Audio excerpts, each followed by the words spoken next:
Hi, I'm Nancy Fredericks, but I imagine by now you already know that. Welcome back, and congratulations because you're really sticking in on this journey that we've started to gain and raise influence in the organization and become a compelling leader and become the leader in your workplace that you want to become right this minute. So congratulations. Not many people hang in as long as you've hung in. And the last several videos we've been talking about relationship because it's so important in the business environment. And today we're going to be carrying through with that conversation, and we're going to be talking about the most important relationship you could have in business, and that's with your boss.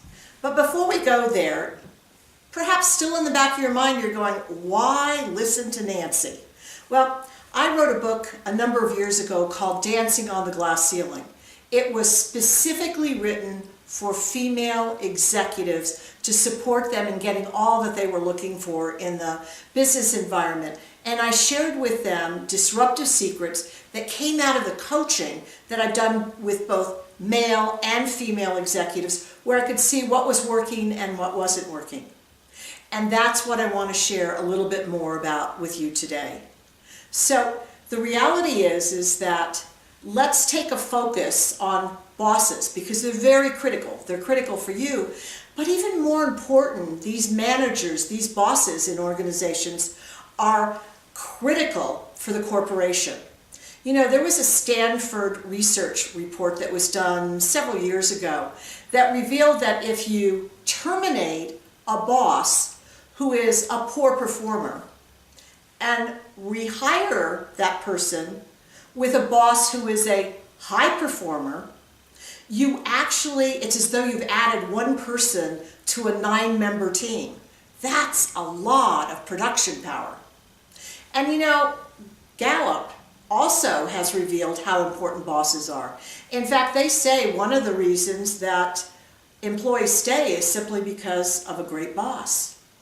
So you're probably saying in your back of your mind, I don't have a very good boss. So with all the statistics, I need to go to HR or I need to go to senior management, and for the greater good of the company, I need to let them know how poor this manager is. It's going to improve productivity. This is a great way to be revealed in the corporation as a leader. Back away from that idea. Don't go down that route. Worst thing you could do. Because you see, whether your boss is retained or whether your boss has a coach coming in to work with them or whatever's happening with your boss, it doesn't rest in your hands. It rests in your boss's hands. What your company is looking for you, where they're looking for leadership from you, is not talking about a bad boss. The reality is that they're looking for people who can play on the team, who can be a team player. So the most important thing you can do right now where you're at is to show your company that you're a team player. Now, many years ago, and for many, many years, I would ask female executives 2 questions.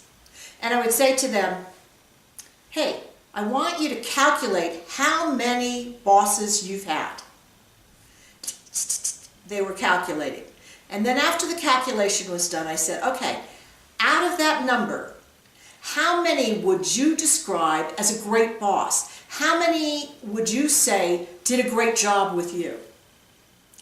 And of all the women I asked this question, the range was between 65 to 75% were less than stellar bosses. You heard me. 65 to 75% were less than stellar bosses.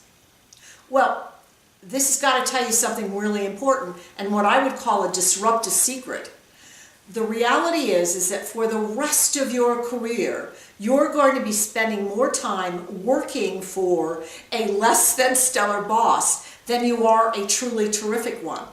And what your company is looking for from you and what your company is measuring you for is how you work with Not the great bosses, because everyone can be fabulous under the direction of a great boss, but how you work under the direction of a less than stellar boss. How you work with an employee who is a less than stellar employee. How do you produce the work and get it done even when you have less than stellar people on your team?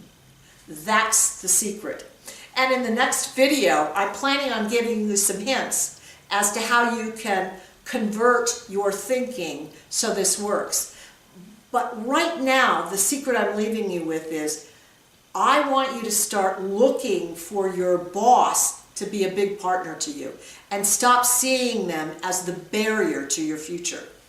So if you're really interested in working with these less than stellar bosses, or you want to gain recognition in the organization, or you want that big special project that's happening in your organization where you'll get seen, or you want that promotion, I want to support you in achieving that also. So I've put together this little special offer, which is a 10-minute call with me. It's free. There's nothing for sale. It's your opportunity to share your concerns with me. So again, it's a free call. No sales. All I want to do is support you in being as great as you want to be.